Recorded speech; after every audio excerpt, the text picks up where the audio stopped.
Rising nine news 24 से आज हम गाजियाबाद के मोहन नगर में आए हुए हैं। गत वर्ष पहले यहाँ पे पूर्वांचल भवन का घोषणा हुई थी जनरल वीके सिंह के द्वारा, जो कि गाजियाबाद के सांसद थे। मगर उस पूर्वांचल भवन को अचानक नगर निगम के द्वारा निरस्त करने का घोषणा हुई है। टेंडर निकाला गया, उसको ठेके पे दिया गया है सार्वजनिक इस्तेमाल के लिए। इसी के बारे में हमारे सामने राकेश जी भाई साहब हैं, जब उनसे जानना चाहेंगे कि अब आगे की क्या प्रक्रिया है इनकी और कैसे क्या चाहते हैं और आगे बढ़े हैं। पूर्वांचल भवन सांस्कृतिक केंद्र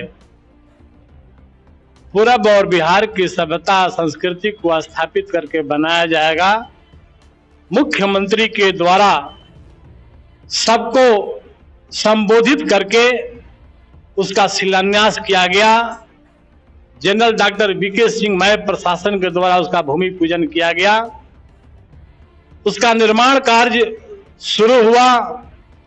अभी सांस्कृतिक केंद्र उसमें बना नहीं है, लेकिन इन्होंने उसको बना करके तैयार कर दिया है। अभी कुछ दिन पहले नगर निगम ने सार्वजनिक निविदा निकाली है 15 वर्षों के लिए। हम लोग उसके बारे में विस्तृत जानकारी हासिल किए। ये सिर्फ नाम पूर्वांचल भवन रहेगा, ये सभी लोगों के उपयोग का केंद्र, मतलब कि सरकार नगर निगम इसका व्यवसायीकरण करने जा रही है। हम इसका विरोध करते हैं। ये टेंडर निरस्त किया जाए। पूरब और बिहार की सभ्यता संस्कृति की धरोहर उसमें स्थापित होगी। पूरब का लोगों का समावेश कैसे होगा? सरकार नगर निगम मिलकर के एक नीति बनाए, जो उसके रख रखाव का जो खर्चा होगा हमारा संगठन, हमारा समाज उसको वहन करने को तैयार है। ये भवन सिर्फ हमारे पूरब और बिहार के लिए होना चाहिए। यही इसी मांग के लिए हम लोग आज बैठे हुए हैं। ये लड़ाई हम लोग लड़ेंगे। जी बहन जी, जैसा कि संघर्ष की बात आ गई है, अभी चुनाव का समय है और 20 लाख से ज्यादा पूर्वांचल के लोग बाग हैं इस शहर में, और कई सारी संगठन ऐसी भी है, पूर्वांचल की संस्थाएं हैं जो 35 से 40 साल से लड़ाई लड़ रही है और कंधे से कंधा मिलाकर।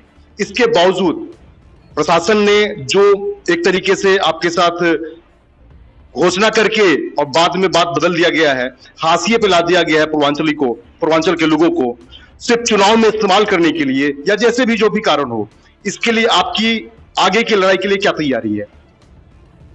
सभी को नमस्कार। मैं रीता सिंह, पूर्विया जन कल्याण परिषद की राष्ट्रीय अध्यक्षा।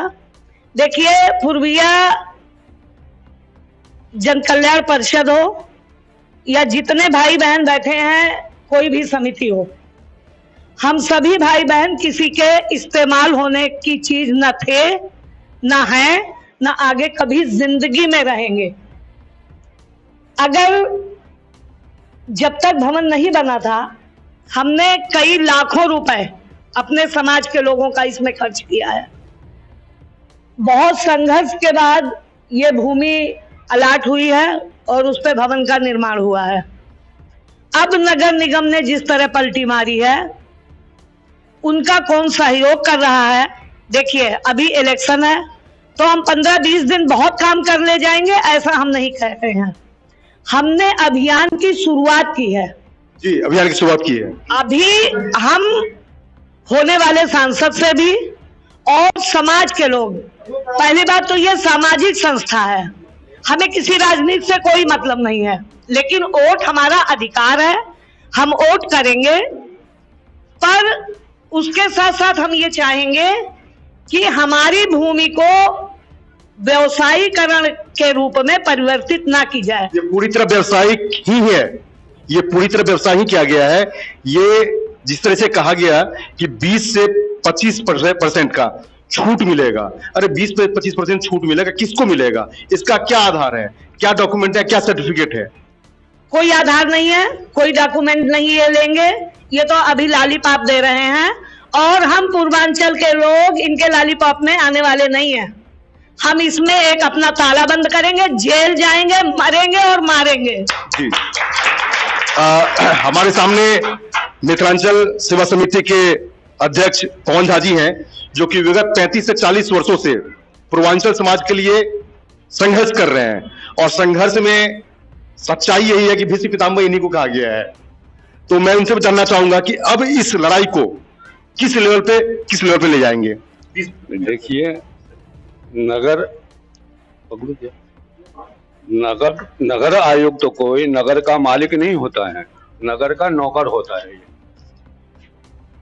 और वो कोई भी आदमी, कोई भी अधिकारी मनमानी करेगा, ये मनमानी चलेगा नहीं। ये या तो हमारा मुख्यमंत्री जो योगी जी हैं वो झूठे हैं, जो इतनी वादे करके के और फिर ऐसे नगर आयुक्त को जो अपने आदमी को ये बेचने की दलाली करने के लिए ये प्रयास कर रहा है, उसको तुरंत यहाँ से हटा देना चाहिए।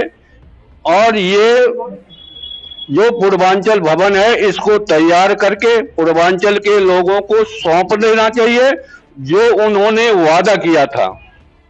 नगर आयुक्त आज है, कल नहीं है। ये सब चीजें, उसकी मानसिकता ऐसी हो सकती है।